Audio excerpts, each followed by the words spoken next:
La clase anterior, la sesión anterior, estábamos revisando aquellas aportaciones que hizo Fisher a la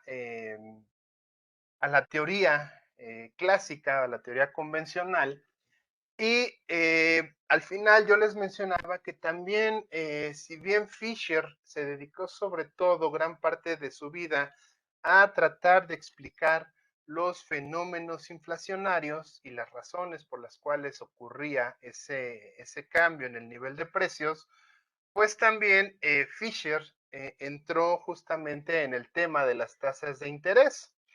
Y Fisher supone que, pues a final de cuentas, en el mercado, lo que se va a estar anunciando es la tasa de interés nominal. Y dice Fisher, esa tasa de interés nominal va a estar compuesta por justamente la tasa de interés real, que es lo que es la ganancia pura que aquella persona que está prestando el dinero espera obtener. Por ejemplo, bueno, pues yo considero que si le presto dinero a un amigo, pues yo quisiera obtener una ganancia a la mejor del 5%.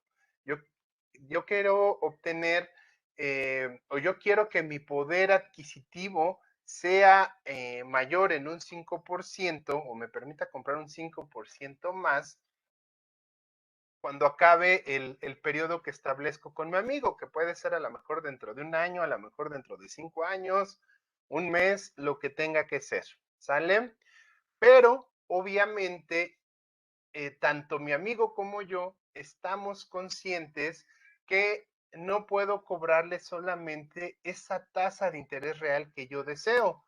¿Por qué? Porque ambos estamos conscientes que, bueno, visto desde la perspectiva de Fisher, lamentablemente existe la inflación y esa inflación se traduce en la pérdida de poder adquisitivo. Quiere decir que, por ejemplo, si yo a mi amigo le digo, bueno, si yo te presto 100 pesos, pero me vas a pagar 105 al final del periodo, pero ambos sabemos que la inflación es del 7%, pues a quien le conviene es a él y al que no le conviene es a mí, porque ahora las cosas van a costar 7% más y yo solamente voy a tener una garantía de un 5%, o sea, estaría perdiendo ese diferencial de 2%. Y mi amigo obviamente lo estaría ganando, ¿no? ¿Qué le dice Fisher? Bueno, pues entonces también es necesario tener que estimar cuál es la tasa esperada de inflación. Y ya, si él y yo acordamos, de acuerdo a la información que poseemos, que esa tasa de inflación, perdón, va a crecer 4%, que es más o menos lo que tenemos en los casos de México, esa es la inflación anual, pues entonces, dice Fisher, pues la tendríamos que considerar y nuestra tasa de interés nominal debería de ser justamente la combinación de la tasa de interés real y la tasa esperada de inflación. Nada más que esta fórmula tiene ahí una especie de truco. ¿Por qué? Porque lo representamos de esta forma. Representaríamos que la tasa de interés nominal es igual a la tasa de interés real más la tasa esperada de inflación. Pero como estamos hablando de interés compuesto, no podemos hacer la relación aritmética. No quiere decir que si la tasa de interés nominal es 5 y la tasa de inflación esperada es de 4, la tasa de interés nominal tuviera que ser de 9. ¿Por qué? Porque les repito, estamos hablando de interés compuesto. Entonces, ¿cuál es la tasa de interés nominal que realmente yo le tendría que estar cobrando a mi amigo para otorgarle ese préstamo? La forma real de calcular esta tasa de interés nominal tiene que ser igual a 1 más la tasa de interés real por 1 más la tasa de inflación esperada y a ese resultado restarle justamente el factor 1. ¿Alguien me podría decir entonces cuál es la tasa de interés que yo debería de estarle cobrando a mi amigo? Si la tasa real es de 5 y la tasa de inflación es de 4.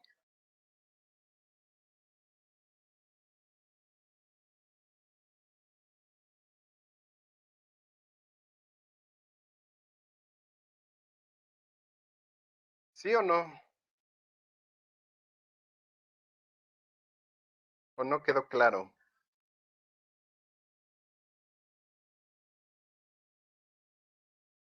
Hola, hola.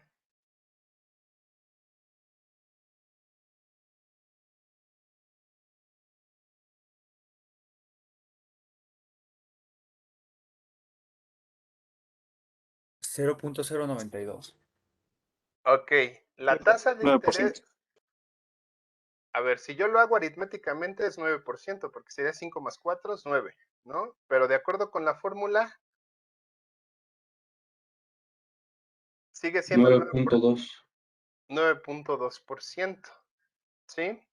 Eso es justamente el interés compuesto y esa es la forma en la cual se debe de calcular una tasa de interés nominal, de acuerdo a lo que nos está diciendo Fisher, ¿sale? A lo mejor ustedes dirán, bueno, pues 0.2% no es mucho. Bueno, pues a lo mejor no es mucho si yo le presté 100 pesos a mi amigo, pero si le presté 100 millones de pesos, pues entonces ese 0.2 ya es más significativo, ¿no? Ok, esto es para que lo tengan en cuenta. Ok, ¿alguna duda, algún comentario con ese cálculo de la tasa de interés nominal y la real? ¿Podemos avanzar? Sí, profe, ya no hay dudas. Ok, perfecto.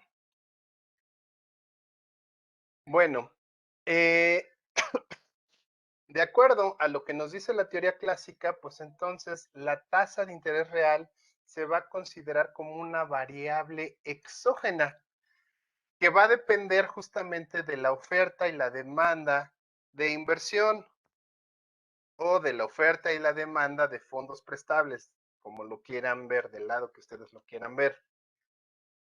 ¿Y de qué va a depender? ¿Qué es lo que va a hacer que se mueva la oferta y la demanda de inversión? Pues justamente la impaciencia y la tasa de rentabilidad que ofrezca la propia inversión. O sea, si nosotros lo vemos desde las personas que necesitan el dinero para poder invertir en un nuevo proyecto productivo, pues ellos van a estar decididos a tomar algún tipo de préstamo justamente en primero por su impaciencia. ¿Por qué? Porque podrían decir, ok, me espero y a lo mejor dentro de 3 años ya puedo comprar la máquina que yo necesito para poder producir.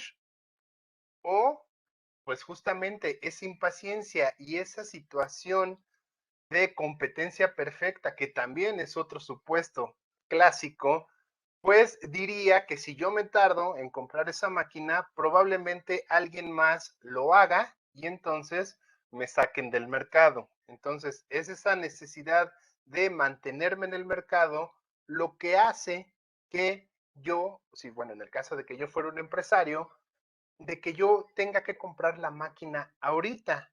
Y otro criterio que toma un empresario al decidirse por adquirir un préstamo para convertirlo en inversión es justamente pues la rentabilidad que me va a ofrecer esa inversión que yo hago. ¿Qué quiere decir? Que si yo compro una máquina y sé que esa máquina me va a generar ganancias en un 10% y lo que me están cobrando de interés es el 5%, bueno, pues aritméticamente yo puedo decir, ok, me conviene comprar esa máquina y pagarla porque me cuesta 5%, pero yo voy a obtener el 10% y el diferencial es mi ganancia. Pero puede ser el caso contrario, ¿no? Que a lo mejor la tasa de interés que me cobran es del 20% y la ganancia extra que yo espero obtener al incorporar esa maquinaria tan solo es del 3%, pues entonces yo decido no invertir.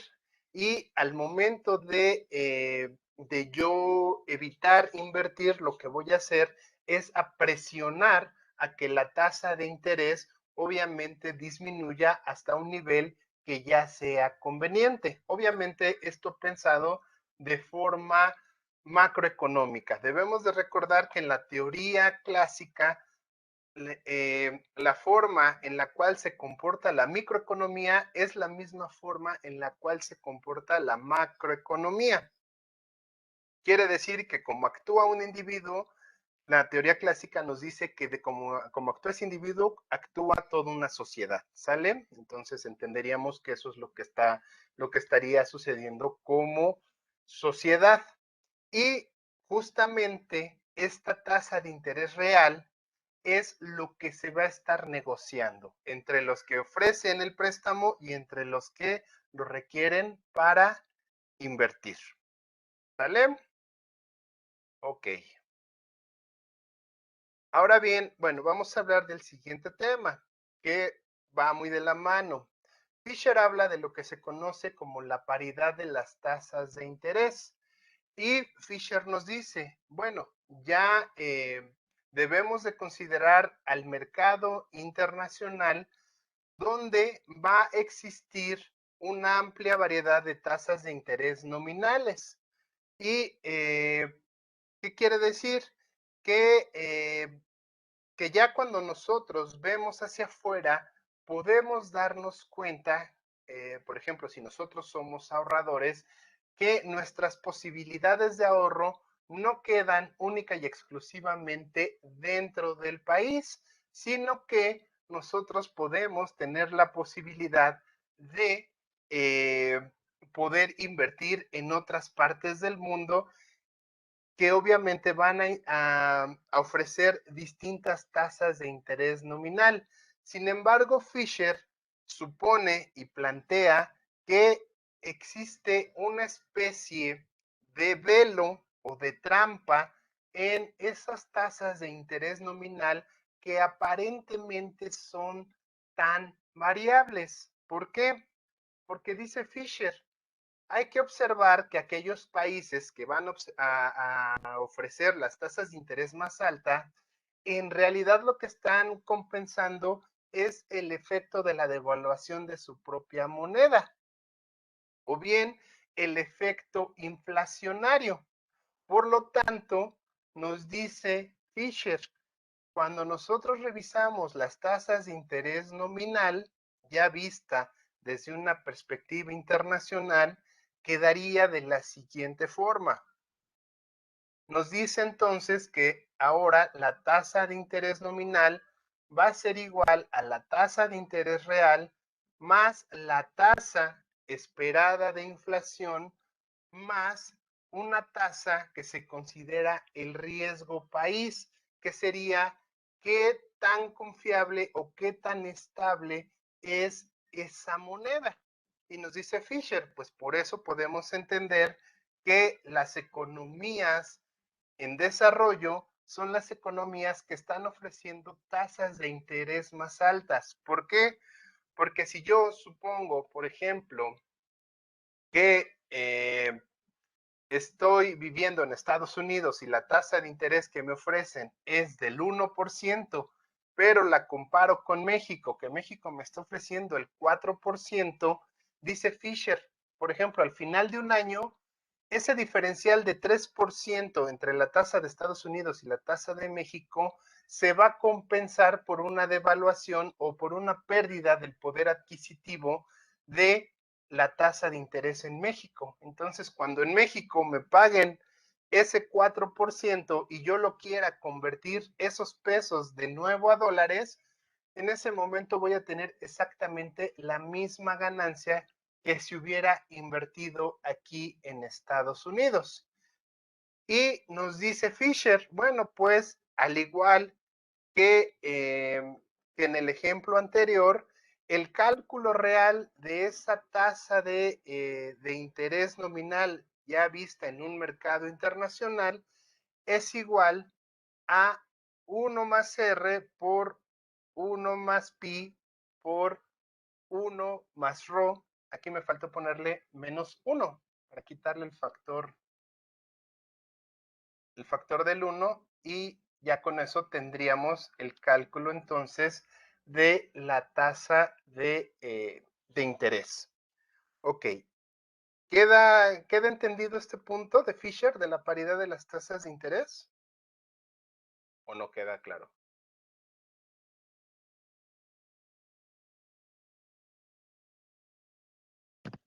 Sí, Quedó profe. claro, profe.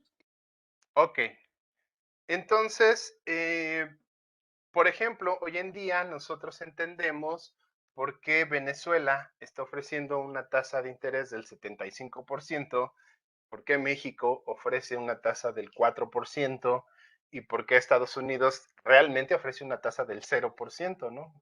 Porque dice Fisher, pues debemos de considerar que de estas tres economías, pues la economía más fuerte es la de Estados Unidos, ¿no? Y a partir de la tasa de interés de Estados Unidos, los demás países tienen que incluir esa tasa de riesgo país, ¿no? Para compensar.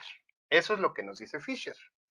Y eso hoy en día sigue en muchas teorías, esta parte de la paridad de las tasas de interés. Ok, Fisher Profe, entonces, mándame. entonces, ¿cómo calculamos la tasa riesgo país? O sea, La tasa, si... te escucho.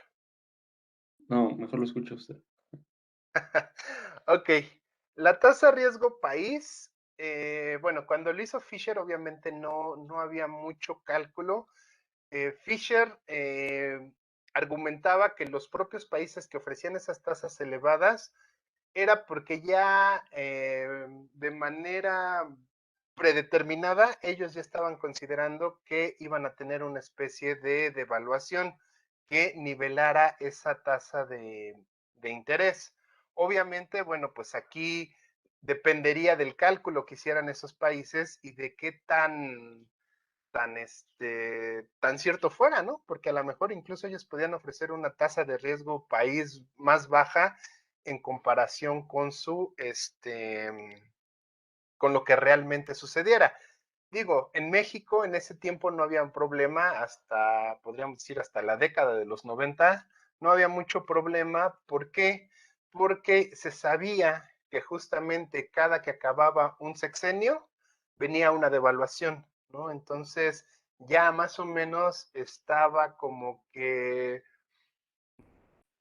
se sabía previamente más o menos cuál iba a ser ese efecto de la devaluación en México, ¿no? Ya tanto los mexicanos como los inversionistas sabían que al fin del sexenio iba a haber una devaluación, ¿no? Entonces, más o menos esa era la tasa riesgo país.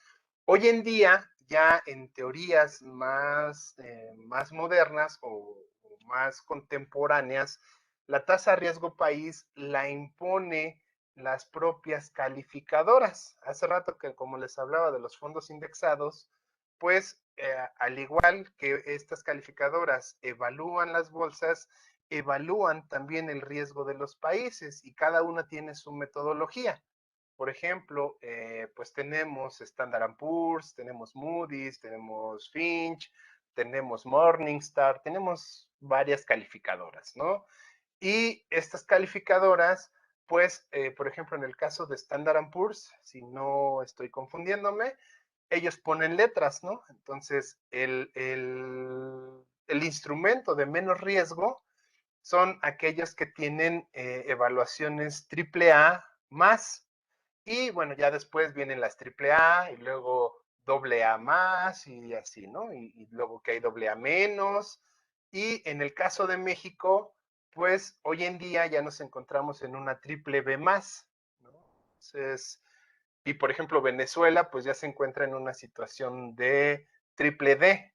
Entonces, bueno, pues ya esas ideas de letras son las que van a hacer que los países lo tengan que tomar en cuenta y tengan que poner justamente esa tasa de riesgo país, que es lo que eleva pues la tasa de interés nominal. Pero de acuerdo con esta teoría, a final de cuentas, indistintamente de dónde inviertas, esperarías el mismo rendimiento en cuanto a la tasa de interés real.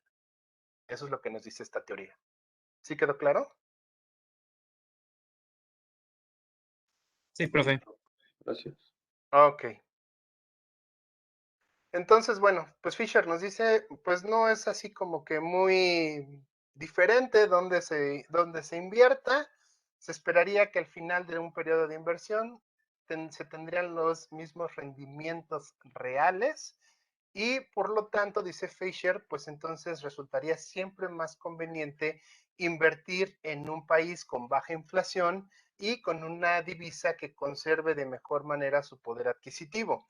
Esto lo hace Fisher porque debemos de recordar que Fisher ya está viviendo los problemas inflacionarios de Estados Unidos y justamente en ese momento muchos capitales empiezan a emigrar a otros países. Y Fisher dice, bueno, parte de la crisis que se está viviendo en Estados Unidos, que después culmina en ser la crisis del 29, pues se debe justamente a que los propios estadounidenses no tienen fe en su economía y se están yendo por ese velo que les da el dinero, pensando de que, bueno, me voy a ir a México porque México me ofrece una tasa del 10%, pero al final de cuentas, pues a veces les resulta hasta más caro, ¿no? Justamente por estos problemas de inflación y de pérdida del nivel, del poder adquisitivo de las divisas. Ok, ¿hasta aquí alguna duda, algún comentario? ¿Nos quedó claro esta paridad de las tasas de interés? Bueno, espero que sí. Sí, profe. Ok, Fisher dice, lo que se tiene que hacer y en lo que se tiene que esforzar de ahora en adelante los gobiernos y los propios economistas es en suponer un mundo ideal donde no exista justamente esta ilusión monetaria. ¿Por qué? Porque en una situación donde no existe la ilusión monetaria, pues los agentes económicos van a poder conocer e identificar aquellos cambios en el nivel de precios, perdón, y si conocen el nivel de precios, pues tendrán la capacidad de negociar una mejor tasa nominal. Y en ese momento se puede asegurar que entonces ahora sí el dinero se vuelve meramente neutral. ¿Qué quiere decir Fisher? Bueno, si existe una institución que todos los días nos diga cómo está la inflación y cuál es la inflación que se espera tener en los próximos días o en los próximos años, pues entonces ahora sí los agentes económicos entendidos como compradores y vendedores o como individuos y empresas van a poder negociar mejor en los mercados. Y entonces ya si logran negociar mejor en los mercados, como a final de cuentas el bien último es la obtención de satisfactores para cubrir con sus necesidades, el dinero se vuelve neutral. El dinero es solamente un medio de cambio, una forma que facilita el intercambio entre agentes económicos. Dice, por el otro lado, si permitimos que exista y que continúe esta ilusión monetaria, pues entonces los agentes van a estar confundidos y van a desconocer realmente cuáles son los cambios nominales y los reales. Y entonces la gente se va a dejar ir justamente por los cambios nominales y sus decisiones las va a tomar erróneamente. ¿Por qué? Porque lo va a hacer de acuerdo a los cambios nominales. Si la gente entonces empieza a, eh, a negociar a partir de cambios nominales porque desconoce los reales, pues el dinero pierde su neutralidad y entonces la gente tiene expectativas erróneas. Era lo que les mencionaba alguna vez. Fisher decía, todos los días se tiene que publicar cómo está el nivel de precios y los empresarios y los asalariados deben de estar negociando justamente el salario, ¿no? ¿Por qué? Porque nosotros entendemos, de acuerdo con la teoría clásica, que eso es lo que hacen los trabajadores, negociar salarios reales. ¿Y qué sucede? Que si lo desconocen, pues entonces puede caer la situación en la cual los salarios nominales suban y creen esa ilusión monetaria en los trabajadores y a final de cuentas, cuando los trabajadores vayan al mercado, sobre todo aquellos que no estaban empleados porque el salario no era de acuerdo a lo que ellos querían, pues cuando vayan al mercado y vean que las cosas subieron aún más de lo que subió el salario, pues entonces se van a desmotivar y se van a volver a salir, ¿no? Y en un caso contrario, pues también si aquel empresario que demanda trabajo, que paga salarios, lo desconoce, pues entonces también no va a tener muy bien la claridad de cuánto es lo que le debe de pagar a los empleados. Puede ser que les esté pagando de más, lo cual representaría un incremento de costos, o puede ser que les esté pagando de menos y entonces de todos modos estamos en una situación de confusión, donde las expectativas son erróneas y por eso existe la crisis. ¿Vale? ¿Queda claro esta parte de las ilusiones monetarias?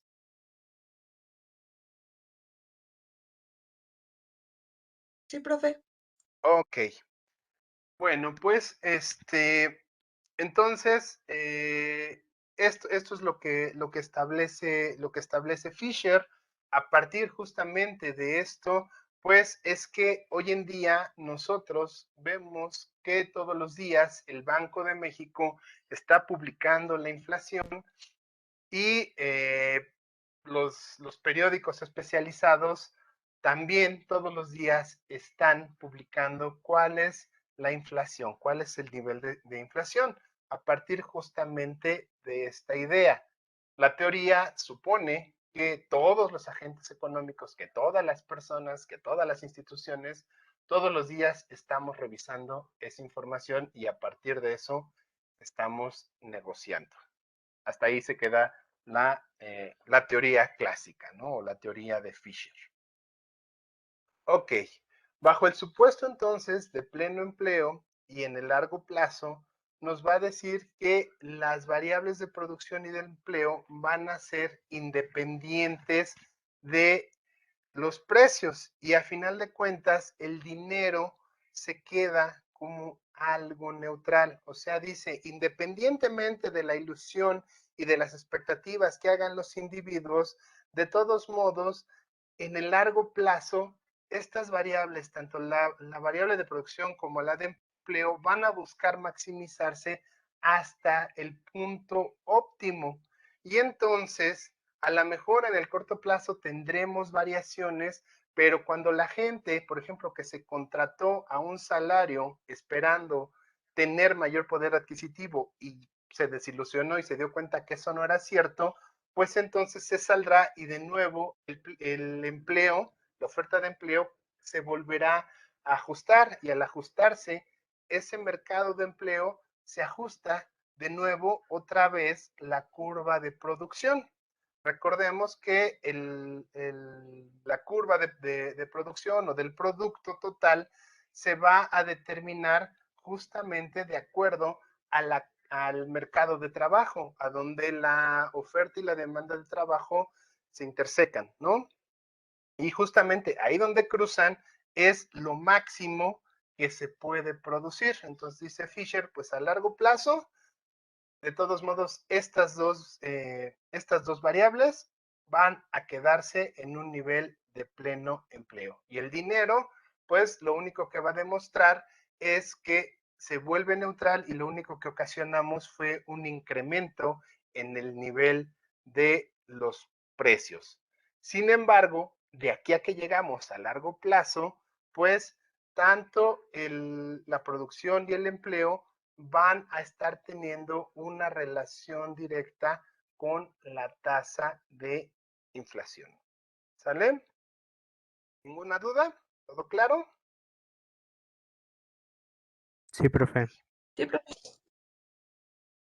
Vamos a cambiar de diapositiva.